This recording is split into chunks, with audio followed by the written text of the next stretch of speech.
70 साल के प्रोफेसर श्रीनिवासन, जिसके माथे से पसीना निकल रहा है, कुछ सोचते हुए जल्दबाजी में कॉलेज के बरामदे से जा रहा है। सामने से आ रहे 2 स्टूडेंट्स उसको देखते हैं और बोलते हैं, गुड इवनिंग सर।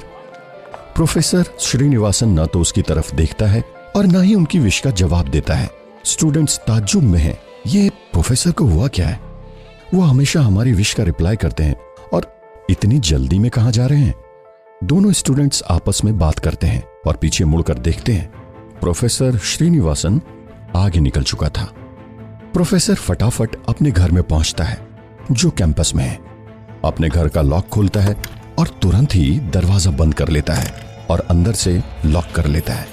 घबराई हुई नजरों से खिड़की से बाहर झांकता है कि कहीं किसी की नजर उस पर तो नहीं है, और फटाफट घर की सारी खिड़कियां भी बंद कर देता है और फिर तेजी से अपने बेडरूम की ओर बढ़ता है। बेडरूम के अंदर एक बड़ा सा अलमीरा है। प्रोफेसर उस अलमीरा को खोलता है। उसमें एक आदमी के खड़े रहने जितनी जगह है। प्रोफेसर श्रीनिवासन उस अलमीरा में जाकर खड़ा हो जाता है और फिर अंदर एक हरे बटन को प्रेस करता है। बटन के दबते ही धीमी सी आवाज हुई और फिर वो अलमीरा नीचे जाने लगी और थोड़ी ही देर बाद एक लाल बल्ब ब्लिंक होता है और अलमीरा का दरवाजा अपने आप खुल जाता है और प्रोफेसर श्रीनिवासन बाहर आ जाता है। और अब वो पत्थर जैसे संकरे गलियारे में खड़ा था, जिसमें रोशनी के लिए बल्ब लगे हुए थे। वो चलकर 10 कदम आगे बढ़ता है और एक स्विच बोर्ड का स्विच ऑन करता है, जिससे अंधेरे कमरे में प्रकाश हो गया। सामने एक बड़ा कमरा है जिसमें बहुत सारे वैज्ञानिक इंस्ट्रूमेंट्स रखे हुए हैं, जो किसी लेबोरेटरी की तरह दिख रहा है। और बीचों बीच कपड़ों से ढका हुआ एक बड़ा ढांचा नजर आता है, लेकिन इसके अंदर क्या है ये सिर्फ प्रोफेसर ही जानता है। प्रोफेसर जल्दी से एक रैक को खोलता है और एक बहुत ही पुरानी बुक निकाल के उसके पन्नों को उत्सुकतावश पलटता है, जिसमें हाथ से बनाए हुए कुछ लोगों के चित्र हैं। प्रोफेसर की उंगली एक चित्र पर ठहरती है। ये चित्र हूबहू उनके नए स्टूडेंट अर्जुन से मिलता है। प्रोफेसर उस चित्र को ध्यान से देखता है और धीरे से बोलता है, ये तो बिल्कुल उस लड़के अर्जुन से मिलती है।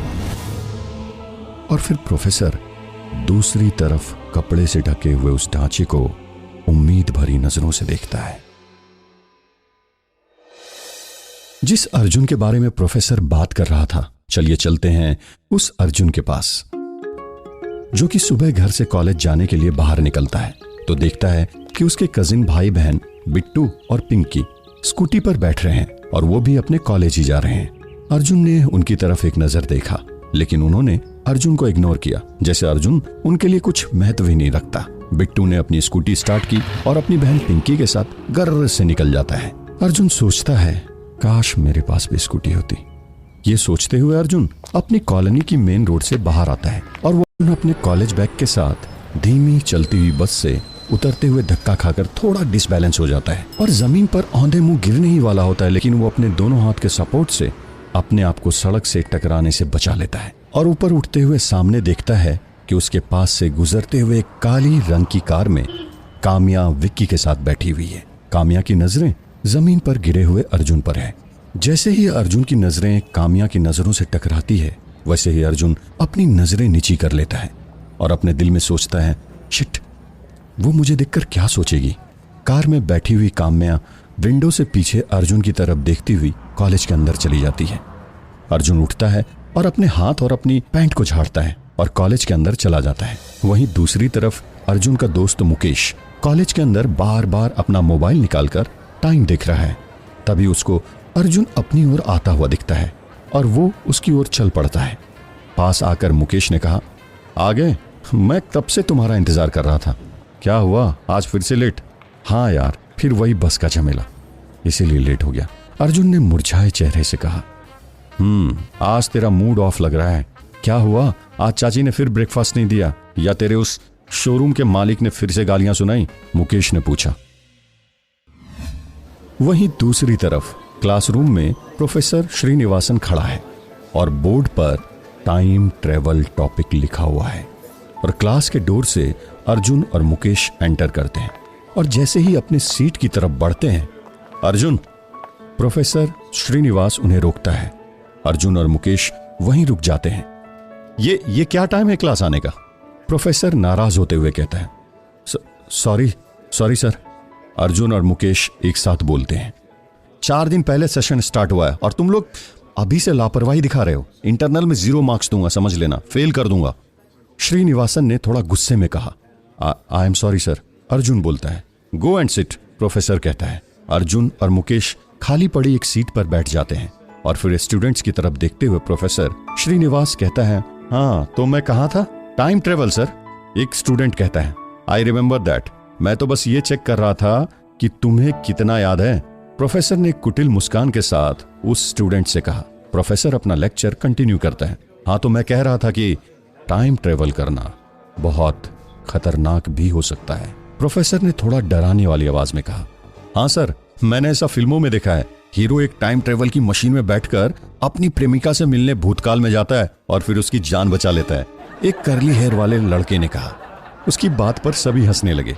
कीप साइलेंस, प्रोफेसर ने डस्टर मेज पर पीटते हुए कहा। प्रोफेसर की क्लास अब धीरे धीरे अर्जुन को बोर लगने लगी थी। वो सर टिकाए बेंच पर लेट गया। उसने देखा कि काम्या बड़े ध्यान से प्रोफेसर का लेक्चर सुन रही है। वो आगे की बेंच पर बैठी है। अर्जुन उसकी बगल वाली क्यू में सबसे पीछे बैठा है। अर्जुन इतनी दूरी से सिर्फ उसके बाल और दाहिने गाल को देख सकता है, जिस पर उसकी लंबी बालों की लटें तैर रही है। प्रोफेसर श्रीनिवासन की नजर अर्जुन पर जाती है, जो कि काम्या को देखे ही जा रहा है। अर्जुन, तुम बताओ, तुम्हारा क्या ख्याल है टाइम ट्रेवल के बारे में? अर्जुन कहता है, मुझे नहीं लगता कि इंसान अभी इतना पावरफुल हो गया है कि वो टाइम ट्रेवल कर सके। प्रोफेसर उसकी तरफ देखता है और थोड़ी देर बाद कुछ सोचकर बोलता है। अर्जुन, तुम्हें नहीं पता तुम कितने पावरफुल हो। जिस दिन तुम्हें अपनी पावर का एहसास हो जाएगा, तुम्हारी सोच बदल जाएगी। अर्जुन को यह सुनकर थोड़ा अजीब लगता है। You don't know Arjun how powerful you are, professor जोर देते हुए बोलता है। प्रोफेसर ने इतना बोला ही था कि एक जोर का धमाका होता है। इतना जोर कि क्लास की दीवारें हिल जाती है और फैन टूट के नीचे गिर जाता है। सारे स्टूडेंट्स क्लास से निकलकर बाहर भागते हैं। प्रोफेसर श्रीनिवासन की आंखें संदेह से बड़ी हो गई है कि कहीं ये धमाका उसकी वजह से तो नहीं हुआ। वो जल्दी से क्लास से बाहर निकलता है। प्रोफेसर की दिल की धड़कनें बढ़ गई है। वो अपने घर की तरफ भागता है और देखता है कि कैंपस के रेजिडेंशियल एरिया में एक जगह आग का गुब्बार छाया हुआ है। प्रोफेसर श्रीनिवासन की नजर उस तरफ जाती है और उसके चेहरे पर एक अजीब सा डर छा जाता है और उसके दिल की धड़कनें एक अनहोनी की आशंका से बढ़ जाती है। प्रोफेसर के कदम तेजी से अपने घर की तरफ बढ़ते चले जा रहे हैं। कैंपस में फायर ब्रिगेड की गाड़ियों की आवाज गूंजने लगती है। प्रोफेसर बदहवास से तेजी से अपने घर की तरफ चला जा रहा है। वहीं दूसरी तरफ क्लासरूम के बाहर अर्जुन, मुकेश और दूसरे क्लासमेट तमाशा देख रहे हैं। मुकेश बोलता है, ये प्रोफेसर कहाँ मरने जा रहा है? खतरा है भाई वहां। अर्जुन भी प्रोफेसर की डायरेक्शन प्रोफेसर कहाँ मरने जा रहा है? खतरा है भाई वहां। अर्जुन भी प्रोफेसर की डायरेक्शन की तरफ चलने लगता है। शायद उन्हें हमारी हेल्प की जरूरत पड़े, अर्जुन बोलता है। इधर प्रोफेसर अपने घर के सामने आ चुका है और सामने ही करीब 100 मीटर की दूरी पर एक सीवर पाइपलाइन के पास आग की लपटें निकल रही है, जिन पर दमकल की एक गाड़ी पानी छिड़क रही है। प्रोफेसर की नजर उस सीवर पाइपलाइन पर जाती है और वो मन में सोचता है, नहीं, मैं ये नहीं होने दूंगा। इससे पहले इन लोगों को मेरे अंडरग्राउंड सीक्रेट लैब के बारे में पता चले, मुझे कुछ करना होगा। अपनी 10 साल की मेहनत मैं यूं जाया नहीं होने दूंगा। प्रोफेसर जल्दी से अपने घर में घुस जाता है और दरवाजे खिड़कियों को अंदर से बंद कर लेता है। अर्जुन आग लगने वाली जगह से थोड़ी दूर तमाशा देख रही भीड़ के साथ खड़ा हो जाता है। इधर थोड़ी देर में फायर ब्रिगेड द्वारा आग पर काबू पा लिया जाता है और आग लगभग बुझ चुकी है। वहीं पास में खड़े कॉलेज के 2 सफाई कर्मचारी आपस में बात कर रहे हैं। लेकिन सीवर लाइन में आग लगी कैसे? पहली बार देखा कि सीवर लाइन में आग लगी है। जरूर किसी जहरीली गैस का रिसाव होगा, नहीं तो आग लगने का सवाल ही नहीं है। दूसरे आदमी ने कहा, कॉलेज की लेबोरेटरी भी दूसरी तरफ है, कोई चांस ही नहीं, नीचे जाके ही पता चलेगा। अर्जुन घड़ी में देखता है कि शाम के 4 बज चुके हैं। ओह शिट, आज फिर लेट हो गया और वो जल्दी से वहां से लौटने लगता है। इधर अर्जुन जल्दी से कॉलेज कैंपस के बाहर आता है और बस स्टॉप पर बस का इंतजार करने लगता है। थोड़ी देर में एक सिटी बस आकर रुकती है। अर्जुन उस बस में चढ़ जाता है। अर्जुन बार बार अपनी घड़ी देख रहा है। वो अपनी पार्ट टाइम नौकरी के लिए काफी लेट हो चुका है।